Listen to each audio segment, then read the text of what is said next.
All our hearts be acceptable in your sight, O Lord, our strength and our Redeemer.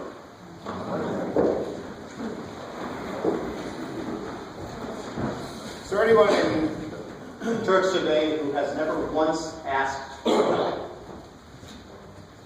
That's what I thought. Can't imagine going through life and never, ever asking for help. Maybe as an adult I'd like to believe that I don't need anybody's help, but that's baloney. I need help all the time. I've needed help through school. There's been times when I could have used some advice, sometimes just a shoulder to cry on. I have a feeling that's probably true for all of us. I like this, why I love this psalm this morning. At first verse, I will lift up mine eyes to the hills, from where is my help to come? Not legal advice, not medical advice, not pastoral advice, but just help. That ability that when I'm looking, when everything seems to pass down, that I could lift my head up and look and perhaps see God, but perhaps see who is God sending to me. So I know that I've had that happen. I also know that perhaps maybe I've been that help that has appeared to somebody else. So for a moment, just think of the last time somebody helped you. Who was that person? Or who was the last person that reached out to you to help them?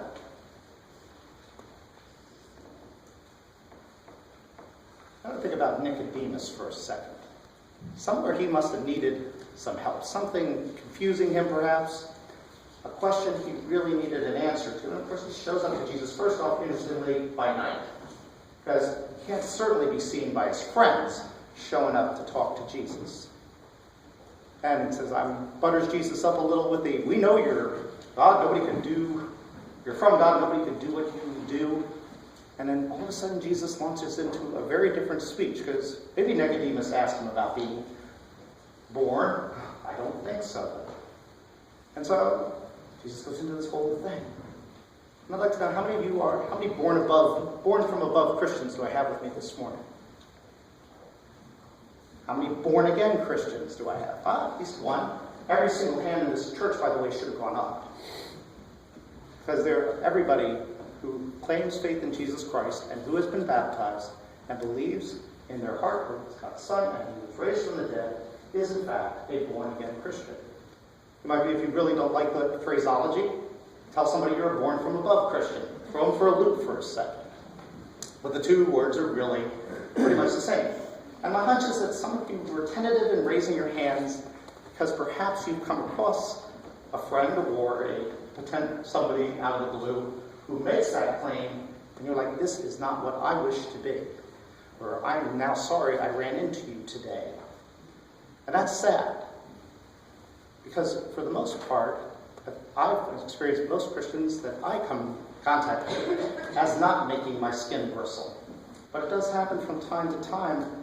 And I think the next time I encounter somebody who does that to me, I might say, did you read the rest of John 3? It's good that you're born again. I'm glad for that. I'm glad you've come into a relationship with Jesus Christ. This is a good thing. But where it has apparently taken you is I'm not so sure about. Did you notice at the end of the gospel why Jesus came into the world, according to Jesus? To save the world, not to condemn the world. And that's a part that I sometimes see some folks missing out on. Now, maybe their logic said to themselves, Jesus didn't do a good enough job, I have to pick up the slack. But again, I don't think that's quite right. We know that John 3:16 is a wonderful psalm, and yet I think we need to be looking more towards how do we live into that in a positive way. How do we point to the cross as something worthwhile, not to slam people with?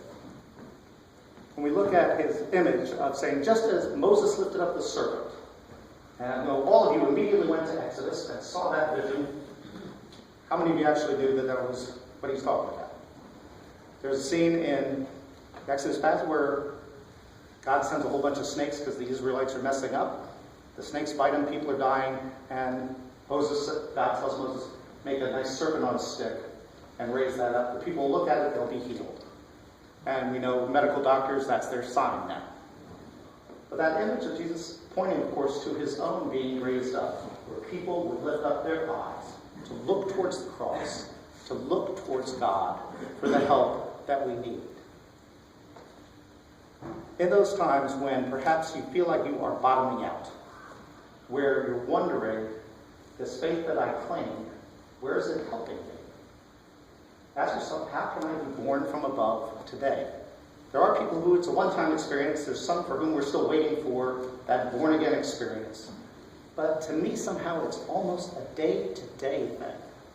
That each time I wake up with new challenges in front of me, new places where I will need to look for help. It's at that point that I said, thank goodness for a rebirth every morning, a chance at a restart, a chance to refocus my eyes to God, to the cross, and to a faith that matters. When I'm doing that, I don't need to be condemning anybody, not even myself. I can instead look towards other people who share that faith and are willing to say, that boy needs help. I think we'll go give it to him.